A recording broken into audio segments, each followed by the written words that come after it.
La Cámara de Diputados de Argentina aprobó este miércoles por holgada mayoría un proyecto de ley que otorga al Ejecutivo amplios poderes para negociar la reestructuración de la deuda pública, una prioridad del presidente de Centro Izquierda, Alberto Fernández. El proyecto pasó al Senado, donde el oficialismo tiene mayoría para ser tratado la próxima semana. Con 224 votos a favor, 2 en contra y una abstención, la Cámara Baja expresó su respaldo al proyecto que, entre otros puntos, autoriza al Ejecutivo a efectuar canjes o reestructuraciones de los servicios de vencimiento de intereses y amortizaciones de capital de los títulos públicos emitidos bajo ley extranjera. Fernández espera cerrar la negociación con los acreedores antes del 31 de marzo, porque después deberá afrontar pesados vencimientos. La deuda pública argentina es de 311.251 millones de dólares, equivalente a un 91,6% de su Producto Interno Bruto, según las últimas cifras entregadas por el Ministerio de Economía. El monto que debe renegociarse es de unos 195.000 millones de dólares, 57% del PIB, entre deuda con bonistas privados y con organismos bilaterales y multilaterales. Argentina se encuentra en recesión desde el 2018 con una de las tasas de inflación más altas del mundo, 53,8% en 2019, y aumento de la pobreza y el desempleo. Las negociaciones del país trasandino incluyen al Fondo Monetario Internacional, con que el gobierno de Macri suscribió un acuerdo por 57.000 millones de dólares en 2018. Hasta ahora Argentina ha recibido 44.000 millones de dólares, pero Fernández rechazó los siguientes desembolsos del FMI y debe definir cómo quedará el acuerdo. El Fondo Monetario Internacional enviará una misión a Buenos Aires en febrero para dialogar sobre los planes de reestructuración de la deuda, luego de un primer encuentro el martes en Nueva York entre el ministro de Economía de Argentina y representantes del Fondo Monetario Internacional. Las claves de la reestructuración de la deuda pública trasandina en Mundo Plus hoy.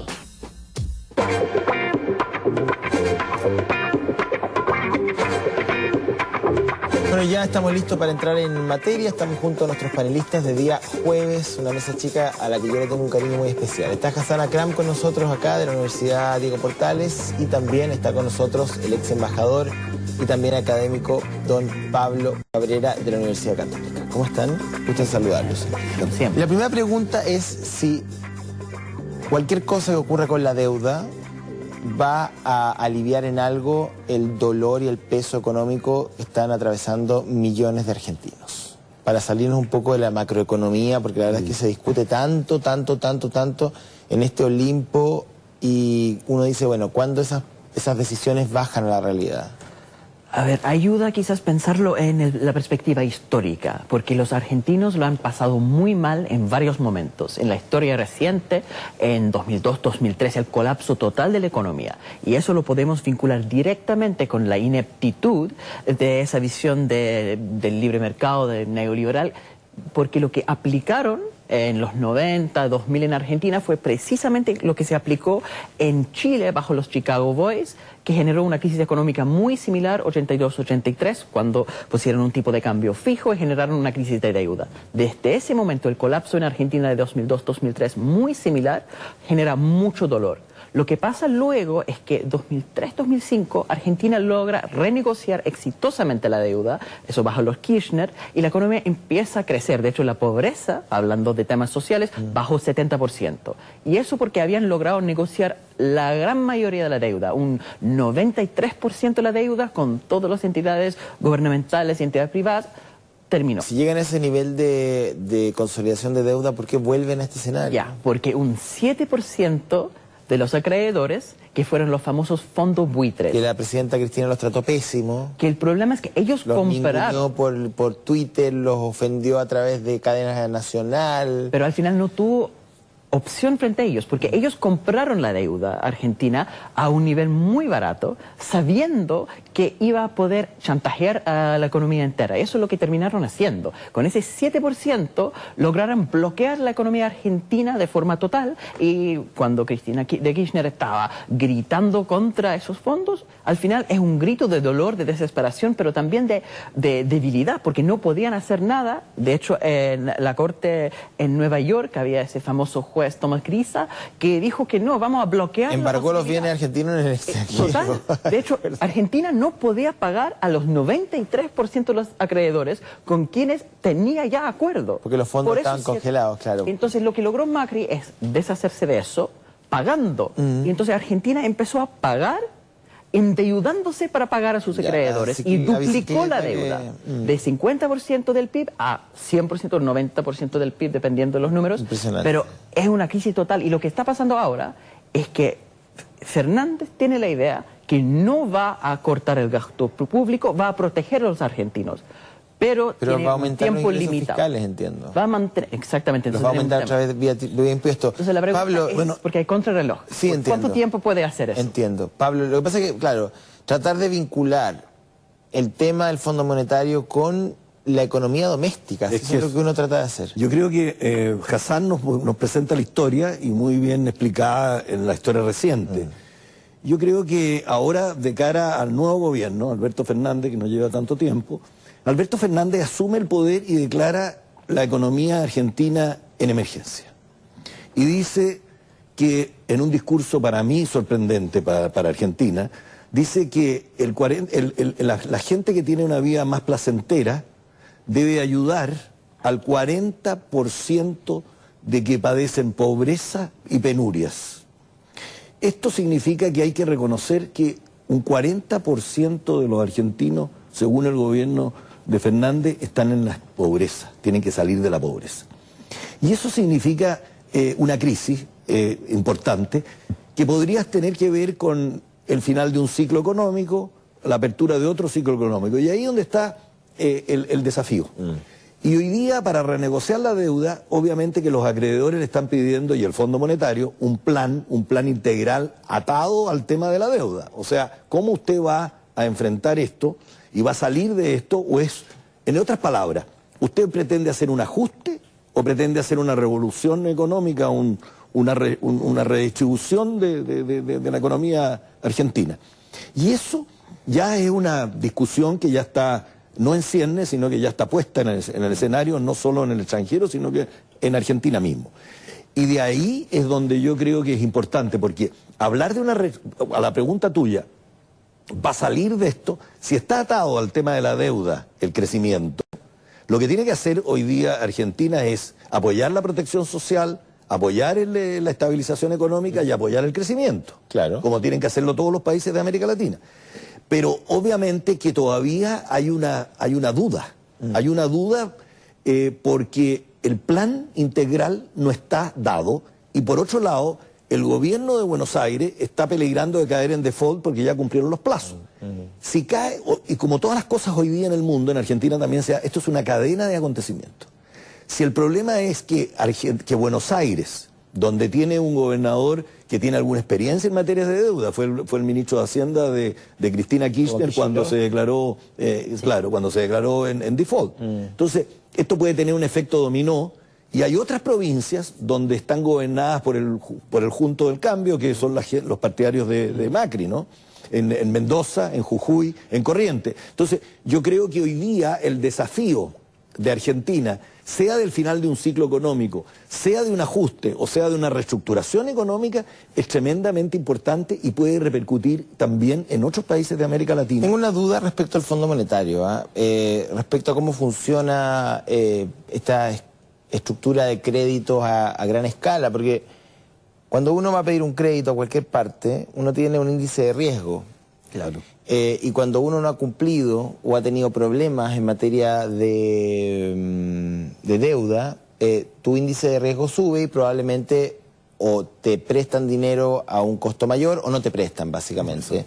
Entonces, ¿cómo el Fondo Monetario vuelve a bailar este tango con los argentinos si ya lo pasaron en el pasado y tuvieron un final, bueno, con los Kirchner más o menos bien, pero después de pasar de la Ruazo saliendo en helicóptero a la Casa Rosada, con millones de argentinos buscando comida en la basura, con sus dineros atrapados en los corralitos, con corridas cambiarias? Entonces, la pregunta es, ¿qué nivel de evaluación hace el Fondo Monetario de los países que solicitan crédito? Y ¿cuán responsable es el Fondo Monetario de las consecuencias que las condiciones que pone tienen los países? Porque presta dinero, genera crisis social con sus condiciones, desestabiliza en algún punto a los países. Obviamente los países con esas condiciones de recorte en el gasto social no pueden crecer porque nadie va a invertir allí y se transforma en un círculo donde el país entra en una espiral y no puede pagar. El Fondo Monetario Internacional junto con el Banco Mundial, pero es el papel del Fondo Monetario, porque es parte de las instituciones de Bretton Woods, que crearon después de la posguerra, precisamente para rescatar países en crisis. Entonces, la banca privada hace lo que tú dices. Al final, ellos deciden si vale la pena prestarle plata a un país, determinando según los niveles de riesgo. Pero, como institución supragubernamental, lo que hace el FMI es prestar dinero a países donde el riesgo es tan alto, porque están en una crisis ya, que normalmente el sector privado no entraría. Pero le ponen unas condiciones draconianas, pues. Ahora, no es como, ahí tiene la plata y ahí vea cómo me paga. O sea, no, por supuesto que todo por eso es importante lo del plan integral que hablábamos. Sí. Aquí yo creo que Fernández tiene que redefinir las prioridades. Tiene que redefinir prioridades y ver a dónde va a poner el énfasis para poder salir de esto. Entonces está poniendo el énfasis, tú dijiste lo del gasto fiscal, pero por otro lado va a reducir el tema de compra en el exterior, con el objeto de mantener el superávit comercial que tiene, exportaciones e importaciones es muy importante. Y el segundo, darle lo suficiente a la gente que está más necesitada, que él mismo declaró en emergencia. Pero eso significa también una espiral de otra cantidad de cosas, que por eso hablábamos de reestructuración o de ajuste. Yo creo que él lo que busca es una reestructuración, y una reestructuración tiene derivaciones sociales importantes a tu pregunta sobre el fondo. El Fondo Monetario Internacional, cuando pone esas condiciones, ¿ya?, no es una entidad que busca rentabilidades, que es lo que busca el sector privado. Por eso el sector privado presta dinero y dice, no, me da igual lo que ustedes como país hacen. Si es más riesgoso, subo la tasa. ¿Qué hace el Fondo Monetario Internacional? Que mantienen bajas tasas, pero piden cambios porque están buscando desde la perspectiva de las políticas públicas una transformación para hacer el país económicamente sustentable en el futuro. El problema es que las condiciones que ponen son muy malas porque vienen de una ideología que es muy limitada. Por eso las grandes peleas, por ejemplo, de Joseph Stiglitz, que salió del Banco Mundial diciendo que el Fondo Monetario Internacional, que debe ser como institución socia, estaba destruyendo las economías. Hay una pelea entre los expertos y la política pública a nivel global. Es un organismo supranacional que rescata países a los cuales nadie les prestaría, pero que no se hace cargo de dimensión social. Pero lo que trata de hacer es que dice, porque hay dos formas de resolver una crisis de deuda. O uno reduce lo que uno consume para tener un superávit para luego pagar a los acreedores. Y de esa forma, pagando a los acreedores, uno vuelve a los mercados financieros, puede prestar más dinero y volver a la normalidad. Entonces el Fondo Monetario Internacional sí tiene un camino para volver a la normalidad y ayudar en términos sociales a la gente. El problema es que reducir consumo es muy doloroso. Muy doloroso. Hay otro camino, y ha sido un desastre, pero hay otro camino. El camino que propone Fernández, y Fernández está con Martín Guzmán, su ministro de Economía, que tiene una muy buena relación, fue estudiante de Joseph Stiglitz, o sea, es gente que sabe de economía. Y lo que ellos dicen es, la otra manera, en vez de restringir consumo, es aumentar la producción. Uno puede crecer económicamente y con el crecimiento de la economía uno tiene más recursos para eventualmente pagar los y Argentina lo va a conseguir. Por eso te decía, es que la dimensión social que está puesta en los temas de cómo se presenta esto, se habla de que hay 40% de pobreza y que tiene que salir la gente de la pobreza y los otros tienen que cooperar para que salga de la pobreza. Estamos hablando de necesidad, de línea de pobreza de necesidades bajas. Sí, claro. Entonces, por eso estaríamos hablando de un préstamo que los números lo favorecerían al subir, saliendo un porcentaje importante de la población de la línea de pobreza. Pero el punto es si se logra lo que dice Hassan, si efectivamente Argentina logra generar recursos adicionales para poder pagar. Por eso, ahí hay que recurrir de nuevo a la historia, ¿no? Yo creo que Argentina hoy día está en una reflexión importante. Yo creo que Ángel me preguntaba el otro día qué es lo que le pasó a Argentina o qué es lo que significa Macri en Argentina.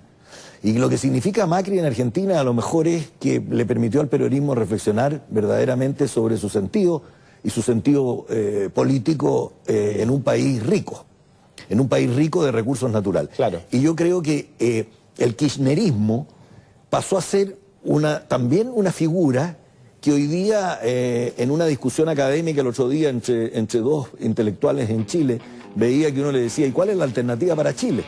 y el otro le decía, mira, mientras no sea el kirchnerismo, entonces, ¿cuál es la otra alternativa para Chile? O sea, estamos en un momento de reflexión en cuanto a los ciclos económicos y a la estructura económica del país. Y creo que Argentina, lo que ha mostrado Fernández hasta ahora y lo que anda buscando en Europa, es quizás una manera de tener una nueva Argentina real. Ojalá. Para que ponerlo sea. en lo más simple, reducir consumo, que es la opción neoliberal, no ha dado resultados. Exacto. La pregunta con Fernández, si puede subir la producción, Y el aumentar las efecto social exportaciones. es casi un punto secundario. Lo fundamental es la reconstrucción de las cadenas de producción dentro de Argentina. Bueno, vamos a ver si consigue. 4 de cada 10 dólares de Argentina son en soya y en productos Ya, agrícolas. la soya no anda muy bien, así que estamos con problemas. Por eso te digo, entonces ahí habría que diversificar, por eso anda buscando en Europa productos de automotores, productos industriales. La productos soya y químicos. el mundo de los cereales, la verdad es que... está Bueno, es que bien yo creo marcado. que por eso estamos en otra diversificación, o sea, prioridad Bien. y suficiencia. Se nos va el tiempo. Nos vemos el próximo jueves con ustedes. Nosotros los acompañamos con más noticias. No se vayan. Buenas noches.